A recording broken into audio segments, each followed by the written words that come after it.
Hello प्यारे दोस्तों, नमस्कार, वेलकम, स्वागत है आप सभी का। दोस्तों आज हम बात करने वाले हैं 24 जनवरी की सभी महत्वपूर्ण करंट अफेयर्स के बारे में जिनसे आपकी परीक्षा में सवाल बन सकते हैं।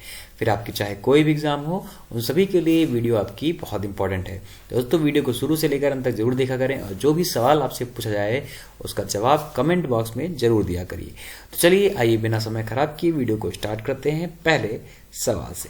पहला सवाल आपके सामने आ चुका है, ध्यान से देखिए इसे।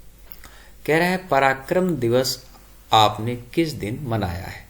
ठीक है, पराक्रम दिवस आपने हाल ही में कब मना रखा? 20 जनवरी, 23 जनवरी, 21 जनवरी या फिर 24 जनवरी। तो एक नंबर का सही जवाब हो जाएगा हमारा ऑप्शन नंबर बी, यानी कि 23 जनवरी। आप सभी देख सकते हैं ये किसके लिए मनाया जा रहा है। चलिए बात करते हैं। भारत सरकार ने नेताजी सुभाष चंद्र बोस की जयंती के उपलक्ष्य में 23 जनवरी को पराक्रम दिवस के रूप में मनाने का फैसला किया है। इस साल नेताजी सुभाष चंद्र बोस की 125वीं जयंती थी।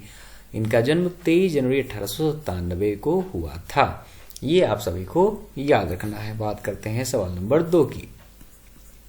तो भारत की पहली पैरा बैडमिंटन एकेडमी किस शहर में स्थापित की गई है? बताइए। भारत की पहली पैरा बैडमिंटन एकेडमी किस शहर में स्थापित की गई? चेन्नई, हैदराबाद, लखनऊ या फिर पुणे? तो 2 नंबर का सही जवाब है ऑप्शन नंबर सी, यानी कि लखनऊ। अब आइए देख लेते हैं। तो भारत की पहली para badminton academy Lucknow Uttar Pradesh में स्थापित की गई है। उत्तर प्रदेश के गवर्नर हैं आनंदीबेन पटेल। यहाँ की राजधानी है लखनऊ और चीफ मिनिस्टर यहाँ के योगी आदित्यनाथ जी चल रहे हैं। तो ये सारी बातें याद रखना है। आप सभी को कमेंट बॉक्स में जवाब जरूर देना है कि लखनऊ किस नदी के किनारे पड़ता है। लखनऊ किस नदी के किनारे पड़ता है, बताइए। चलिए बात करते हैं सवाल नंबर 3 की। तो India ratings and research report के अनुसार वित्तीय वर्ष 2022-23 में भारत की अनुमानित जीडीपी वृद्धि क्या है? तो India rating and research report के अनुसार आपको जीडीपी बतानी है। 8.6, 5.6, 7.6 या फिर 12.6। तो सही जवाब है हमारा ऑप्शन नंबर सी, यानी कि 7.6%। अगला सवाल है, निम्नलिखित में से कौन हाल ही में भारत का पहला संयुक्त राष्ट्र विकास कार्यक्रम UNDP युवा जलवायु चैंपियंस बने हैं? सेजल कुमार, प्राजक्ता कोहली, आशीष चंचलानी या रणवीर अलाहाबादिया? तो 4 नंबर का हमारा सही जवाब है आंसर नंबर बी, यानी कि प्राजक्ता कोहली। अब आइए इनके बारे में थोड़ा सा जान लेते हैं। तो प्राजक्ता कोहली भारत का पहला संयुक्त राष्ट्र विकास कार्यक्रम UNDP युवा जलवायु चैंपियन बन गए हैं। वह विभिन्न ऑनलाइन प्लेटफॉर्म जैसे YouTube, Instagram आदि पर कंटेंट क्रिएटर हैं। ये बात आपको याद रखनी होगी। बात करते हैं क्वेश्चन नंबर 5 की। तो हाल ही में कौन केंद्र शासित प्रदेश जम्मू एंड कश्मीर का पहला दुग्ध गांव मिल्क विलेज बन गया? ये वेरी इंपॉर्टेंट क्वेश्चन दोस्तों, इसे याद रखिएगा। तो जम्मू कश्मीर का कौन मिल्क विलेज बना है गांव? ऑप्शन है महरौली, जेरी, सांगली या फिर अरनिया? तो 5 नंबर का हमारा सही जवाब है ऑप्शन नंबर बी, यानी कि जेरी। अब आइए इसके बारे में थोड़ा सा जान लेते हैं। तो हाल ही में जम्मू कश्मीर प्रशासन ने रियासी जिले के जर्री गांव को केंद्र शासित प्रदेश का पहला दुग्ध गांव घोषित कर दिया है। यहां प्रशासन ने एकीकृत दुग्ध विकास योजना के तहत जेरी के लिए 57 अतिरिक्त डेयरी फार्म को मंजूरी भी दे दी है। याद रखिएगा। बात कर रहे हैं जम्मू कश्मीर की। तो जम्मू कश्मीर में राजधानी है 2, जिसे हम कहते हैं जम्मू और श्रीनगर। श्रीनगर मई अक्टूबर के आसपास की है और जम्मू नवंबर से अप्रैल तक की। उपराज्यपाल यहाँ की मनोज सिन्हा है, इस बात को याद रखिएगा दोस्तों। चलिए अब बात करते हैं अपने अगले सवाल की। तो 6 नंबर का बहुत इंपॉर्टेंट क्वेश्चन दोस्तों ये बन सकता है आपके एग्जाम के लिए, याद रखिएगा इस बात को। पीएम मोदी दुनिया की सबसे दूसरी ऊंची प्रतिमा का उद्घाटन करने के लिए तैयार हैं, जिसमें रामानुजाचार्य की 216 फुट की प्रतिमा शामिल है। यह किस शहर में है? दुनिया की दूसरी सबसे ऊंची प्रतिमा का अनावरण किया जाएगा कहाँ पे रामानुजाचार्य की? ऑप्शन है विशाखापट्टनम, कोच्चि, हैदराबाद, बेंगलुरु। तो 6 नंबर का सही जवाब है ऑप्शन नंबर सी, यानी कि हैदराबाद। तो ये सवाल आपको ध्यान रखना बहुत इंपॉर्टेंट दोस्तों। बात कर रहे हैं तो प्रधानमंत्री नरेंद्र मोदी 5 फरवरी 2022 को हैदराबाद में रामानुजाचार्य की 1000वीं जयंती मनाने के लिए 216 फुट की मूर्ति का उद्घाटन करेंगे। प्रतिमा को समानता की मूर्ति कहा जाएगा, इस बात को याद रखिएगा। आंध्र प्रदेश की बात यहाँ पर हो रही है तो इसकी स्थापना हुई थी 1 नवंबर 1956 में। अमरावती, विशाखापट्टनम और कुर्नूल यहाँ की राजधानी है। वाईएस जगनमोहन रेड्डी यहाँ के सीएम हैं और विश्वभूषण हरिचंद यहाँ के गवर्नर हैं। आंध्र प्रदेश के न्यायाधीश अरूप कुमार गोस्वामी जी हैं, इसे भी आप याद रखिए। बात करते हैं क्वेश्चन नंबर 7 की। तो किस भारतीय अभिनेता ने हाल ही में DC south Asian film festival DCS-AFF 2021 में international association of working women award जीता है? तो international association of working women award किसने जीता? सुष्मिता सेन, प्रियंका चोपड़ा, कीर्ति कुल्हाड़ी या गौहर खान? तो 7 नंबर का हमारा सही जवाब है ऑप्शन नंबर ए, यानी कि सुष्मिता सेन। तो याद रखेंगे, बहुत इंपॉर्टेंट क्वेश्चन बन सकता है ये। बॉलीवुड अभिनेत्री सुष्मिता सेन को वाशिंगटन डीसी दक्षिण एशियाई फिल्म महोत्सव 2021 में international association of working women award से सम्मानित किया गया। ध्यान रखना है। सवाल नंबर 8 की बात करें तो सरस्वती नदी को पुनर्जीवित करने के लिए हरियाणा राज्य सरकार ने किस राज्य के साथ भागीदारी की है? सरस्वती नदी जिसे लुप्त माना जा रहा था उसे पुनः जीवित करने के लिए हरियाणा सरकार ने किस राज्य के साथ बात की है? तो राजस्थान, उत्तराखंड, पंजाब या फिर हिमाचल प्रदेश? तो 8 नंबर का हमारा सही जवाब है ऑप्शन नंबर डी, यानी कि हिमाचल प्रदेश। तो ये आपको याद रखना होगा दोस्तों। अब आइए इसके बारे में बात करते हैं। तो हरियाणा और हिमाचल प्रदेश की राज्य सरकार ने सरस्वती नदी को पुनर्जीवित करने के लिए एक समझौता ज्ञापन MOU पर हस्ताक्षर किए हैं। हरियाणा की राजधानी है चंडीगढ़। 1 नवंबर 1966 में इसकी स्थापना हुई। राज्यपाल बंडारू दत्तात्रेय है और मुख्यमंत्री यहाँ के मनोहर लाल खट्टर हैं। यहाँ पर आपको राज्यसभा की 5 सीटें दिखाई पड़ती हैं, लोकसभा की 10 सीटें यहाँ पर देखने को मिल जाती हैं। अगर हम हिमाचल प्रदेश की बात करें तो वहाँ के सीएम हैं जयराम ठाकुर और गवर्नर है राजेंद्र विश्वनाथ। आपको हिमाचल प्रदेश में किन्नौरा, लाहौल, गद्दी और गुज्जरा जैसी जातियां भी दिखाई पड़ती हैं। संकट मोचन टेम्पल, तारा देवी टेम्पल दिखाई पड़ता है।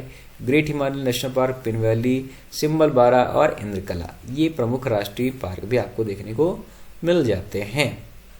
हाँ, चलिए आगे बढ़ते हैं सवाल नंबर 9 की तरफ। तो किस राज्य की जानवी डांगेती अंतर्राष्ट्रीय वायु और अंतरिक्ष कार्यक्रम को पूरा करने वाली एकमात्र भारतीय बन गई है? तो जानवी डांगेती किस भारतीय राज्य की हैं, ये आपसे पूछा जा रहा है। विकल्प है पश्चिम बंगाल, तमिलनाडु, आंध्र प्रदेश या फिर महाराष्ट्र। तो 9 नंबर का हमारा सही आंसर है सी, यानी कि आंध्र प्रदेश। तो ये भी आप याद रखिएगा।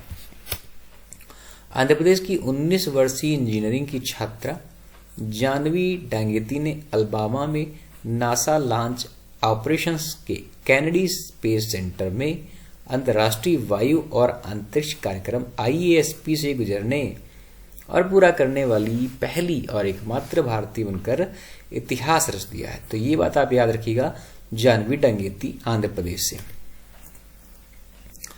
चलिए 10 नंबर के वेरी इंपॉर्टेंट क्वेश्चन की बात कर लेते हैं दोस्तों। महाराष्ट्र के राज्यपाल भगत सिंह कोश्यारी ने किसके द्वारा लिखित the legend of Birsa Munda नामक पुस्तक का विमोचन किया है? The legend of Birsa Munda. 10 number का हमारा सही आंसर हो जाएगा ऑप्शन नंबर डी, यानी कि ए और बी दोनों। तुहिन ए सिन्हा, अंकिता वर्मा। ध्यान रखिएगा, महाराष्ट्र के राज्यपाल भगत सिंह कोश्यारी ने the legend of Birsa Munda नामक पुस्तक का विमोचन किया है, जिसे तुहिन ए सिन्हा ने लिखा है और अंकिता वर्मा सह लेखक हैं। प्रसिद्ध पुस्तक आदिवासी नायक बिरसा मुंडा की कहानी पर आधारित है, जिनके द्वारा बिरसा आंदोलन का शुभारंभ किया गया था। अब बात करते हैं महाराष्ट्र सरकार की। तो महाराष्ट्र सरकार गठन 1960 में देखने को मिलता है। 2 राजधानियां इसकी हैं, मुंबई और नागपुर। नागपुर शीतकालीन है। राज्यपाल भगत सिंह कोश्यारी, मुख्यमंत्री उद्धव ठाकरे, उप मुख्यमंत्री अजीत पवार। तो ये बातें आपको याद रखनी है। बात करते हैं क्वेश्चन नंबर 11 की। तो किस देश ने जनवरी 2022 में पृथ्वी के वायुमंडल के बाहर बैलिस्टिक मिसाइलों को रोकने के लिए एरो वेपन सिस्टम AWS का सफल उड़ान परीक्षण किया। किस देश ने जनवरी 2022 में पृथ्वी के वायुमंडल के बाहर बैलिस्टिक मिसाइलों को रोकने के लिए एरो वेपन सिस्टम AWS का सफल उड़ान परीक्षण किया? तो रूस और इजराइल, इजराइल और अमेरिका, चीन और रूस, रूस और भारत। तो 11 नंबर का हमारा सही जवाब है ऑप्शन नंबर बी, यानी कि इजराइल और अमेरिका। तो इस बात को भी आप याद रखिएगा।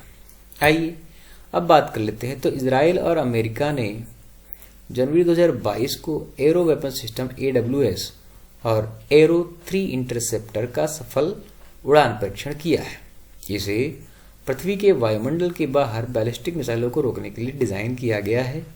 यह परीक्षण इजराइल मिसाइल रक्षा संगठन IMDO द्वारा अमेरिका मिसाइल रक्षा एजेंसी MDA और इजरायली रक्षा बलों के साथ मिलकर किया गया था। तो ये बात आपको याद रखनी है। अब बात करते हैं इजराइल की।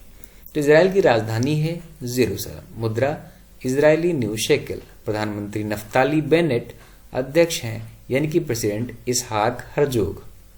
अमेरिका की बात करें तो अमेरिका की राजधानी है वाशिंगटन DC, राष्ट्रपति जो बिडेन है, उपराष्ट्रपति कमला हैरिस हैं, मुद्रा अमेरिकी डॉलर है। आप सभी को कमेंट बॉक्स में जवाब देना है कि जो बिडेन की कौन सी पार्टी है या फिर ये किस पार्टी से ताल्लुक रखते हैं। अब बात करते हैं अपने अंतिम प्रश्न की। तो निम्नलिखित में से किसे unity small finance bank USFB के स्वतंत्र अध्यक्ष के रूप में नियुक्त किया गया? तो इनमें से किसे यूनिटी स्मॉल फाइनेंस बैंक का अध्यक्ष नियुक्त किया गया है? विक्रम देवदत्त, नरेंद्र कुमार, इंदिरा डेविस या फिर विनोद राय। तो 12 नंबर का हमारा जो सही जवाब है वो है ऑप्शन नंबर D, यानी कि विनोद राय। इस बात को ध्यान रखिएगा। चलिए, भारतीय रिजर्व बैंक ने विनोद राय को यूनिटी स्मॉल फाइनेंस बैंक का स्वतंत्र अध्यक्ष नियुक्त किया। वह पूर्व नियंत्रक और महालेखा परीक्षक कैग रह चुके हैं। बैंक ने RBI के दिग्गज संदीप घोष, तत्कालीन सिंडिकेट बैंक के पूर्व अध्यक्ष एवं प्रबंध निदेशक बसंत सेठ और RBL बैंक के पूर्व अध्यक्ष सुभाष कुट्टे को भी अपने बोर्ड में नियुक्त किया है। बात यहाँ पर RBI की हो रही, तो RBI के गवर्नर शक्तिकांत दास चल रहे हैं। मुख्यालय मुंबई में है। स्थापना 1 अप्रैल 1935 कोलकाता में की गई थी। तो ये सारी जानकारी भी आपको अपने पास रखनी है। तो दोस्तों, ये वो क्वेश्चन थे जो आज के हमारे करंट अफेयर से बन सकते थे। मुलाकात करेंगे हम लोग नई वीडियो, नई करंट अफेयर साथ। आप लोग हमारे चैनल के साथ ऐसे ही बने रहें। वीडियो पसंद आ रही तो वीडियो को शेयर जरूर करते रहें ताकि ज़्यादा से ज़्यादा बच्चों के पास हमारी वीडियो पहुंच सके। मिलते हैं कल। आज के लिए इतना ही। नमस्कार दोस्तों, जय हिंद, जय भारत।